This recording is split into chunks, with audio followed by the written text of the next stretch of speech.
Hello everyone. The weekend was emotional, very draining. We saw the good of man, we saw the evil of man, we saw deception, um, and we saw negativity, and that's not what we want. So, I want to start off by saying thank you and being positive towards a hero called G Truth, the gentleman in this picture here. Um, so, what I'd like you to do is subscribe to his channel. It's not just his channel, there's other critical thinkers on there.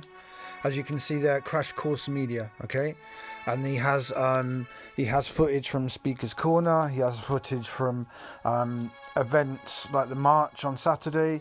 So please just go and subscribe, because you are missing out if you don't do that. Thank you. Anyway, from one hero to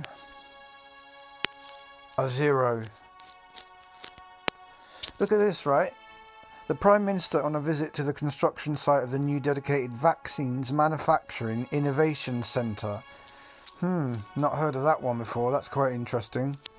Could be fake, could be not, who knows? But that's what they're telling the average person. Do you not get this? This is why I look at things like the Daily Mail, because it's not a matter of whether you know if it's shit or not, my friend. What it is this is what is being spoon-fed to the public, the people that you have to live your life with. So you need to know how they're being hypnotised specifically, okay? Thank you. Rant over. Right, So this is Spain, and it says 200 officers will carry out daily checks on 26 affected areas in the capital to ensure the coronavirus restrictions are being respected. Okay? And it says people will be able to access a form on the internet that they can fill and tell people why they should come out of their house, basically. That's convenient, isn't it?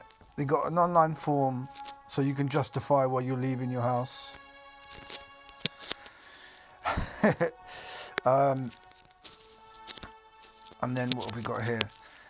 So this would be interesting. Could be a fake story, just distraction. But if it isn't, then it's implicating a lot of famous people and rich people. So that would be brilliant if they all went to prison. Positive, Names of every passenger to have flown on Epstein's aircraft to be revealed. Yeah? Spreading panic among the paedophiles' wealthy friends. And then you go to here where it says pressure has been piled onto Prince Andrew, pictured at Windsor Castle today, to speak to the FBI. Look at his face. He looks like he's got the world on his shoulders there, doesn't he? If it is true, then your Rolexes and your expensive car won't help you, mate. Let's have a look here.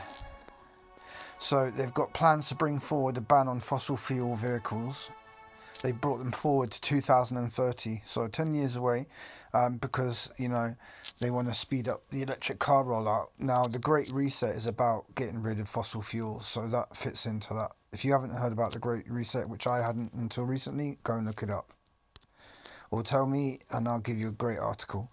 Right, so they're talking about Boris and the opposition leader. And they're talking about how Boris is, he looked awful. He looked awful, But the opposition leader, he walked into the venue with an air of energy and determination, because Boris had a curl tie collar and a wonky tie. Yeah? Pathetic. Trying to make out like there's a choice. This is, great. Don't panic buy. Supermarkets urge shoppers not to clear their shelves. And they love taking pictures of shelves that are empty, don't they, in the media? They love doing that and spreading panic. And then this is hilarious. One woman was seen picking up 80 toilet rolls in South London today. Are you telling me then that they got Daily Mail around the supermarket taking photos and counting people's amount of toilet roll? That's what a journalist does nowadays, everyone. That's what a journalist does. They take photo of people with toilet paper. Yay! Fight the power! Now, supposedly, the alert level of coronavirus is now gone up to 4. So that means that the epidemic is in general circulation, transmission high or rising exponentially. So yeah, there you go. They've raised the level. They're just going to spread panic. So yeah, they had the address from Downing Street, and they said that you could see 50,000 COVID-19 cases per day. Cases per day doesn't mean anything. If it is such a real thing, then you can have it and not even know. So therefore, I wouldn't really be concerned about that. And then they say it could lead to 200 more deaths. Now I watched him say it, and he didn't say 200 deaths from COVID. He didn't even mention it. So, that, for all we know, he could just be talking about, we're expecting to see 200 deaths per day, which is probably normal. I don't know. I haven't looked into it. I'm sure some of you have.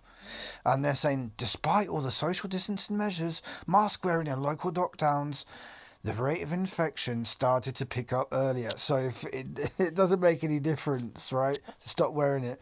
And then they'll just say, oh, well, what we have to do then is we have to bring in the VACCINE because the masks aren't working. I keep seeing these stories about problems of people driving these, not driving, people having these Tesla cars that are self-driving.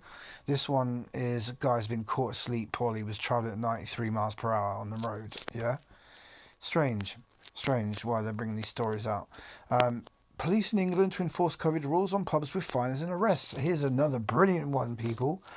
Okay, what they're going to do is if the restaurant table is too close, shock horror, you could get fined.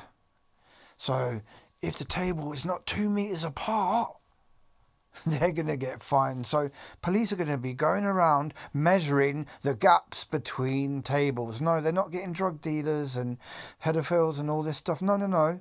They're measuring the distance between sodding restaurant tables. Fight the power.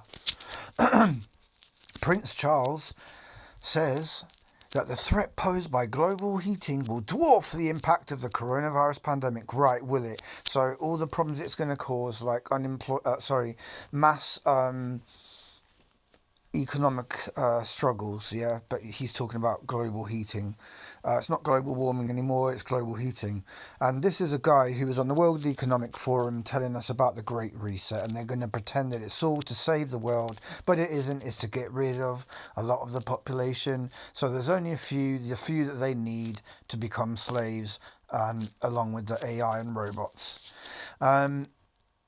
A coalition of 156 countries has agreed a landmark deal to enable the rapid and equitable global distribution of any new coronavirus VACCINE. Look at the top. Global development is supported by Bill and Melinda Gates Foundation. Oh, surprise, surprise. Right. Chinese cameras blacklisted by US companies by the US are being used in UK school toilets, also in leisure centres.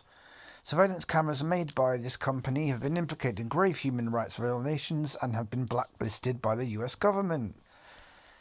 So they're basically saying that they're concerned that these cameras are going to give information to China. Now, there's this story, about how one Yorkshire business made a safe return to the office, and I noticed it's paid for, and then it says a company name there. So before we look at that, let's look at this, and they show you a picture of the CEO, and look, you got this here, workstation not in use, because you're not allowed to sit that close to each other, because the virus knows exactly how far away, and if you dare to cross it, it will get you, my friend. So remember that logo. This advert content was paid for by the UK government. It's a government-backed initiative tasked with informing the UK about the COVID-19 pandemic. So the government is paying the Guardian newspaper to put these stories in. As you can see, there's more here. So here is a story paid for the government telling you how you can host safe, socially distant barbecues. Thank you, government. Right, inspiration. This was back in 1996, I believe. And all these people you see here, do you know what? They're all black men. Okay? So if black men can all do that together, then all men and all women can do it as well. So I would like to see 1 million men and women of all colours, of all shapes, sizes, creeds, religions, whatever, come to London and protest peacefully, okay? Stay away from provocateurs you know what is peace, and you can feel the tension to just stay away, okay? But like the guys that G Truth met, so there you go, there he is there. Like the guys that G Truth met and the women said, okay, we need 1 million people to come back to London next weekend. We need to outnumber the police. Not because we need to be violent, but so the police aren't violent to us. So the police know that we are the people, we are the power, and we will not be taken for mugs, yeah? It doesn't matter who's on the stage. It matters who goes. And you're not going to tell people like G Truth to not go and report what's happened, okay? And show people exactly what's happened, not biasly, with his own eyes, so that you can see and you can make your judgment. So we're not going to tell anyone to not go to protest. We'll do the opposite. And if I could go, I would bloody go. But I can't. Okay, for whatever reasons I don't need to go into right now. But do you know what I do? I support G and I stream it for him so that as many people as possible can see a real analysis and footage of what's going on. So anyway, big up and respect, peace and blessings to all the real people who have supported myself and the people on this channel, because it's not just about me, it's about everyone, okay? It's about all the people who comment, who help one another out, who give each other information. So my hat goes off to all of you, and the reason you're in this room is because I hand selected you. I saw that you posted well, I saw that you had the right mindset, you're good people, and you're here for humanity. And if you're not here for humanity, and you want to divide, well, my room isn't the right place for you, alright? So anyway, so much love and respect, peace and blessings to all of you. I wish you all the best. Let's try and get 1 million people together, alright? Take care.